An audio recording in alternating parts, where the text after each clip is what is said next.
Hi everyone, I'm Jacqueline B and welcome back to my YouTube channel. As someone who is new to YouTube and new to BookTube, I want to give you guys some helpful hints in a series that help me learn a little bit more about reading and to get more comfortable talking about reading or even looking at things about reading and about books online.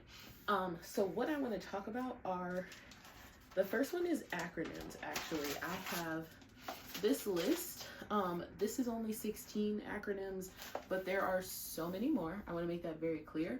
The reason these were helpful to me and knowing what they were was helpful to me is because I really only like to read a very specific genre of books, and it's romance and love stories. So we can jump right in and go through some of the acronyms that just will help you a little bit more if you're just starting out on your reading journey. The first one is content warning, so CW. This one's really important if you have personal triggers or things that you just don't want to read about. I mean, personally, like I said, I want a love story. I want to be happy on cloud nine. I want to literally giggle because it is so sweet and so precious and just everything in it is nice. So content warnings are really important to let you know if it's like a forewarning or a foreshadowing of what's in the book.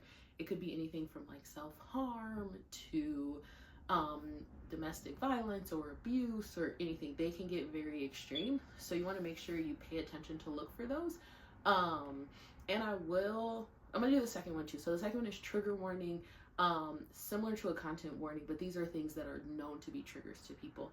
Like I said, self-harm, domestic violence, abuse, anything like that is really important. The other thing about content warnings is it could just be telling you like there is violence in the book, but it could just be because it's an urban romance or it's a mafia romance or it's a like a paranormal kind of romance or something. So there's fighting or there's like war or that kind of thing. So it's not necessarily like all the same kind. Responsible authors, I should say, will give you a pretty clear understanding of what that is, even if it's just in the book's description. Like in this story, the female lead and the male lead meet in the middle of a battlefield, you're immediately going to think of like some type of war battle or something.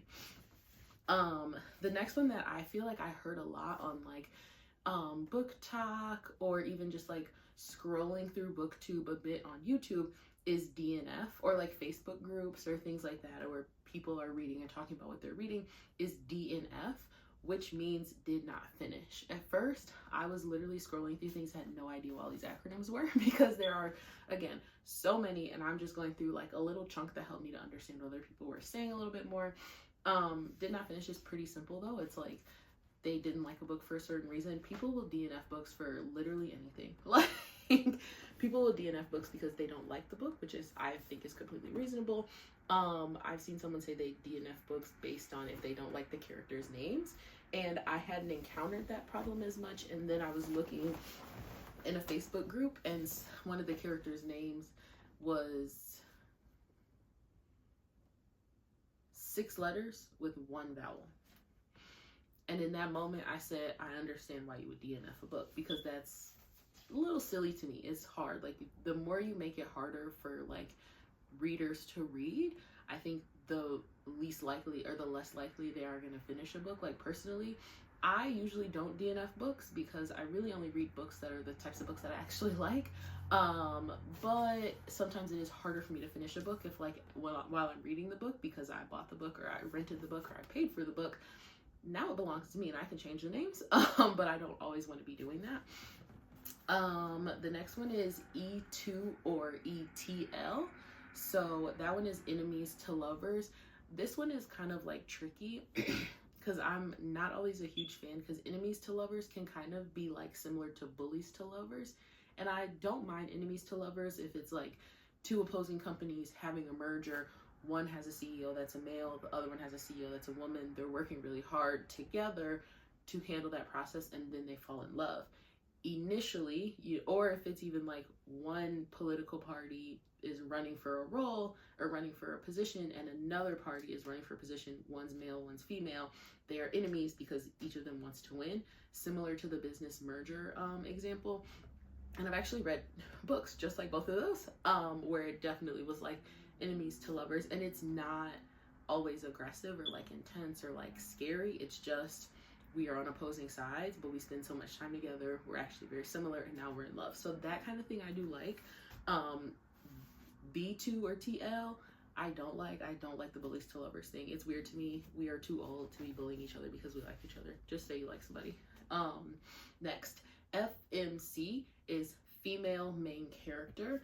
This one is important. You'll hear FMC and MMC a lot, which is male main character. Those two are really important because people are going to say, instead of saying the character's name or something like that, they'll just say the FMC did this, the MMC did this. I loved when the MMC did this. I hated when the, you know, so it's like a good one to just know, like off the top of your head. FWB is friends with benefits, similar to what you like will hear about in real life, or even like in movies and television, same exact thing.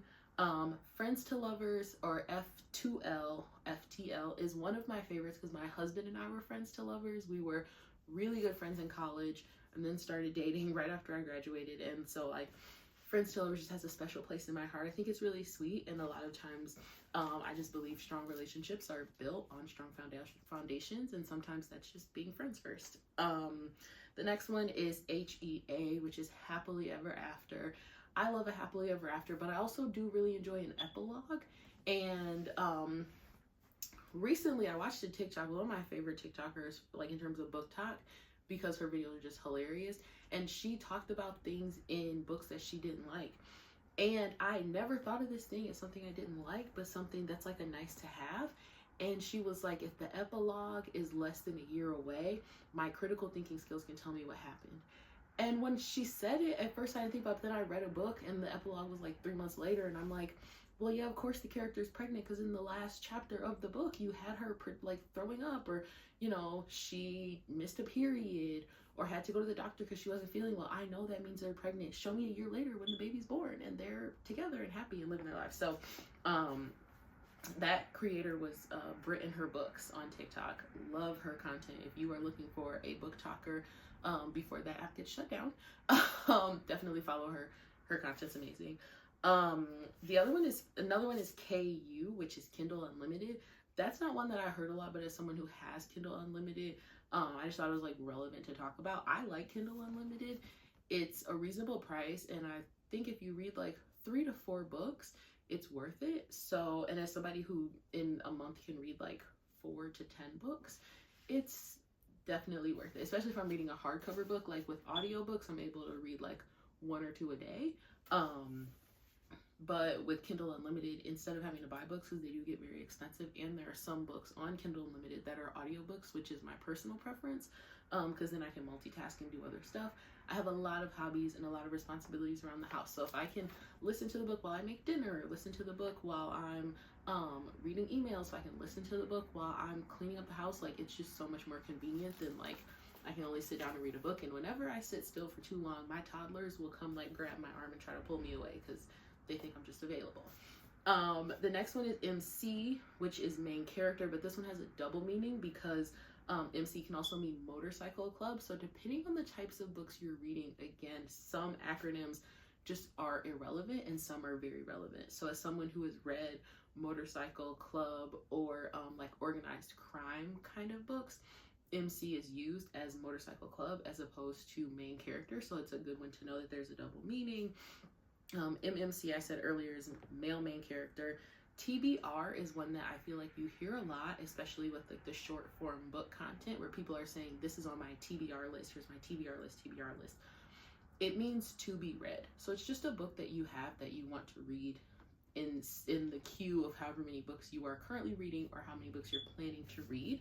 I'm not huge on a TBR list because for me, it depends on the author. So, for example, an author like a Kennedy Ryan or an Alexandria House, after I read one book, I wanted to read the entire series. They do a really good job of writing like universes, and then the series narrow in on a part. So like, a good example for Alexandria House is the McLean family series. It's about, I think, 5 siblings in a family and their love stories. I love it. I think it's really nice. I think it's one of those, how do I say this? She really brings the characters to life in like not an annoying way and not in a too fake way. I'm gonna talk more about other book stuff later. 3 left, so let's keep going. The next one is You Are for urban romance. Like I said, I'm somebody who likes to read a love story. I love a romance, and if the characters are communicating in a way that I'm used to communicating, or if it's set in a place that I've been or like where I grew up, then it's even more cool to me. So like I do love that some authors will write these books taking the locale seriously and using it as like a framework for the book, like a book based in Chicago or a book based in Detroit or a book based in Atlanta or LA or wherever, and they're actually mentioning like real things that are there. I think it's really cool. So yeah, urban romance is definitely a fave of mine. And then WC is Why Choose. I'm not huge on this I'm gonna say like genre or trope, because I prefer a romance or a love story that's just one person, and you know, it's just one man, one woman, or 2 partners, I should say. I don't read a whole bunch of like queer LGBTQ plus books, not necessarily because I don't like them, but more so because when I find an author that I like, I try to read all of the books that they've written and then find a new author. And one thing that I can say from my experience is authors like will play around with different tropes, but not necessarily different genres. So like they might write love stories and like one's a second chance romance, one's whatever. And so when it comes to Why Choose, I think it's just a very specific kind of niche, because it's kind of like another like name for it was like a reverse harem, which is like woman with multiple male partners. And I just think it's one of those things that's pretty niche, and I'm sure there's still a lot of them. I just haven't read any. If anybody has any good suggestions, put them in the comments below. I'm open to reading them. I love to read. I really do read like probably 5 books a week, especially if I can read audiobooks, because then I'm gonna read like 3 to 4 during the week, and then in the weekend and like in the evenings I'm probably reading like 2 or 3 like regular books. So it's, you know, whatever. The last one is YA, which is young adult or late teens. This was one, like literally my favorite series, or my favorite type of book from high school to college, because again, I love a love story, and there's something about just like the simplicity of young people. And so like, I don't know, I loved young adult books. 2 of my favorite like authors for young adult books were Sharon Draper. One book that I like will never forget that I read, and I think I read it in like middle school or high school. I think high school, was The Battle of Jericho. Very, very good book. Or it might have just been called Jericho, but I think it was The Battle of Jericho. Very good book. And then another author, Simone Eccles, or Elkelis, don't want to say her name wrong, but the Perfect Chemistry series and the How to Ruin My Teenage Life series. Honestly, I love them. Like, if it didn't seem weird now because I have kids to read books about high school students, I would read them again. Honestly, I still have them because I read them on Apple Books, so I still have some of those books, and they were just nice books, and they're just simple. Like, that's one thing about young adult, is there's not like a bunch of twists and turns and all that for like young adult romance or like teen romance. It's just like, oh, are they gonna go to prom together? It's like Romeo and Juliet, are they on the wrong side of the tracks or whatever? So I think it's pretty fun, and those were 2 authors that I really did love growing up. The next part, you know what, I'm gonna actually make this a 2-part series of what you need to know when you first start reading. I was gonna do it all in one, but I actually don't want my videos to be too long starting out, because I want you to just be hungry for a little bit more. So thank you so much for tuning in. Next time in the series, we're gonna talk all about tropes and just give you a little taste of the tropes that I like, again, based on the books that I like to read and prefer to read.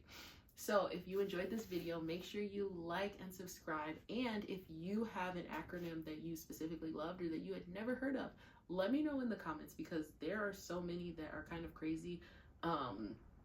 You'll be stressed out if you try to talk about all of them. So thank you so much for hanging out with me today, and I hope to see you back on my channel soon. Bye.